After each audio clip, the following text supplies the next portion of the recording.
Hi guys, welcome back to New Generation Welding. I'm gonna give you a little update on my shop. So basically, I'm on like you can see, 3.5 car garage where I work, or my house. So as soon as you walked in, I have this old bandsaw that I haven't used in a while. And here I have my sandblaster that I haven't used in years. I might get rid of it. And then here is the money maker. Here's my CNC router. I think it's 52 by 52. You can cut. Um, so I can have a water cooled spindle. It's been a real nice machine for me. Here's the computer. And I keep access cutting bits up there, extra ones, some over there. All kinds of stuff I tried, and like how you guys know, I cut mostly acrylic. In this machine, I don't have much experience cutting wood, mostly just acrylic and some aluminum. And most of the best cutting bits I found for acrylic are the Amara, the Spectrum. They work pretty good on acrylic. So over here, I just have a lot of like storage. Here's my heater. My garage for a pretty good insulator, so this is pretty good. Here I keep a lot of the extra stuff, consumables for welding and all that stuff. Uh, and over here I keep a lot of my, here's my welding positioner. Here's my torch setup. Here's my DeWalt compressor. Here's a Husky that I think the piston broke on it, but it's much quieter than the DeWalt. I rather have the Husky back, but coming this way, you get the welding. Here I got my gases for Megan TIG. Here's my my MIG welder, old but reliable. One of the best machines for the money. I bought it pretty cheap, and so far I just did a huge job with it. Uh, Welding a spray arc, and it handled. I was scared it was gonna die in the job, but it made it through. So here I keep my wrenches and all that. I made this little for my taps out of acrylic. Here's my filler rod holder. Then I keep my MIG wires back there. And then here I have my TIG. I have an Everlast EXE325. I had it for about almost 6 years now. And this machine broke down on me like 4 times. I haven't made the money back on this machine. It's been a nightmare for me. And I had it just put away, but the high frequency board went out, something else went out. I replaced the high frequency board, and now I just done replacing the foot pedal. So I'm gonna see if I can get it back, at least to make my money back for it. I paid a lot of money for the machine as when they first came out with the model.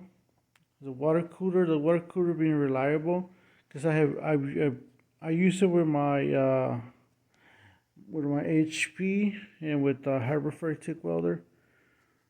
It's a 220, but I have a transformer that I'm able to run it at 110 water cooler. So here's my transformer that I run that water cooler to be at 110. Down there I have my plasma cutter. I only used it once, and a chop saw. And then here's my welding table right here. I just have this aluminum plate because I was welding some parts and then we need to be super flat. So that's my table. I know I need to get a bigger one. And then I made this hoisting for those parts that I was welding because all the welds needed to be on a horizontal flat position. So I had to be rotating that part. It was a pain. Tacking and then rotating and trying to weld everything flat. They didn't want anything to warp. So here I'm organizing. So it's come over here. I have my real useful tool. This portable bandsaw.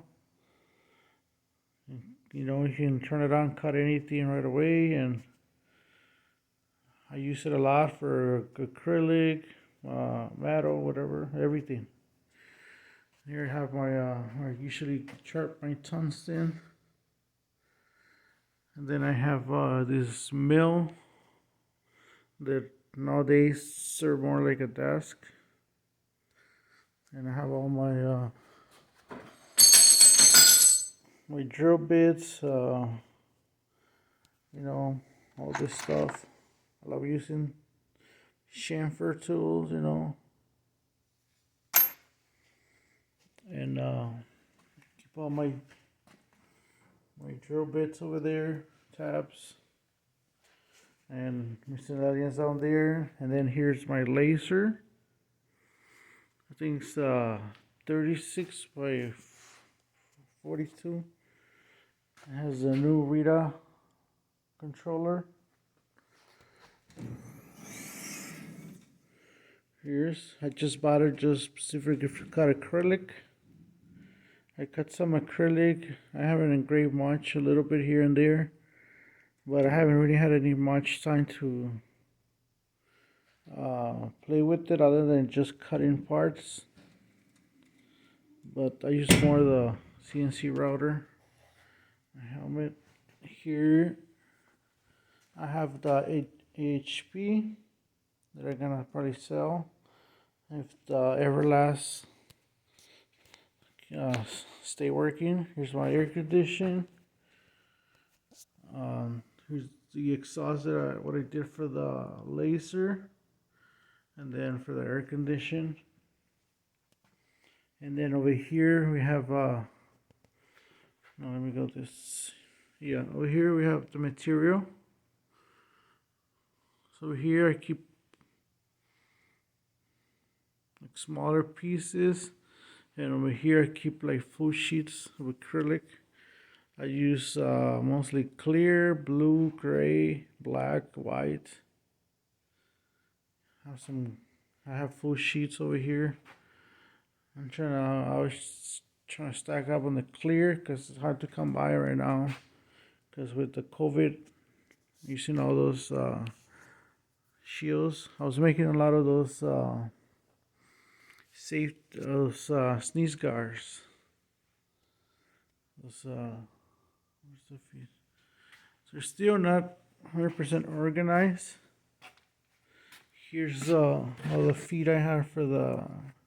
I was selling a lot of those sneeze guards, but the most thing I make is maces for mice. You know, like this is a cage right here.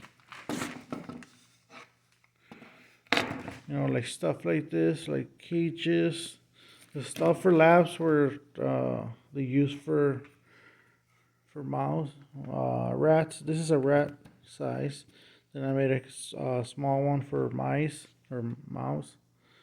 The different stuff that I do acrylic. So I keep here a lot of my like the shipping supplies and clamps, my clamps for plastics and extra stuff, you know. I keep all those are those face shields things that I got back there. I got a couple thousands. I forgot to put them for sale. I was thinking of making the welding helmets covers, or the little glass thing that go on top of the or your speed lens to sell. I have back there my Harbor Freight brake press. Uh, Here I have my lathe. I don't use it that much anymore, but it's always nice to have it. You need it. Here's my drill press. I have a smaller one downstairs, and then here's my table saw. Here's my my table. It used to be my old welding table. Now it's just an extension for my table saw, which I might need to take the table back out because I think it'd be easier to do that if I get the job again. So here's my table saw. So when I get like the skeleton from the CNC router, I usually I bring it over here and then I cut them off, and then I scrap this all scrap, and I scrap all that, and over here, so like small little pieces. If I need like a small piece, I need to cut something small, I just come and pick it from here. And my engine hoist, that actually is my forklift, that I use it to load and unload parts. And here's the parts that I was working on.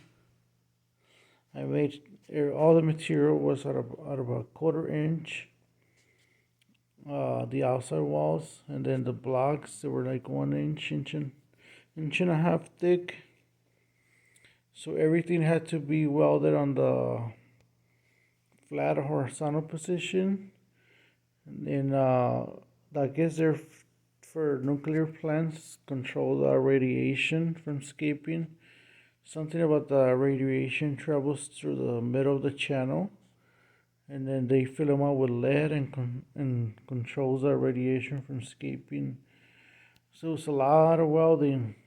All those seams have to be welded. All these back and forth. All these blocks. All this. This is 2 parts, and all this and everything had to be spray arc. Had to be spray welded, and it was 1/4 inch, so it was pretty heavy. And then trying to flip it to weld these, and then flip it over to weld on the side, and then you have to weld all these. You have to pretty much stand it up on the side, and I'm a one-man show, so it was hard. So I made 7 different ones. No, 6 different ones, just 2 of one version. So I'll see if they like them, and hopefully I keep getting those, but I might need to do some modifications to my shop. I mean, it was fun, but it make a lot of smoke. I need to get a nice fume extractor. So pretty much that's it. Here are all my clamps down there. So then I got another room downstairs where I keep another TIG welder. I have a Harbor Freight TIG welder. There's another working table down there, and I got some other tools down there. But for now, so this is pretty much where I do most of my work. It's pretty good insulated in here. I got pretty good lighting in here.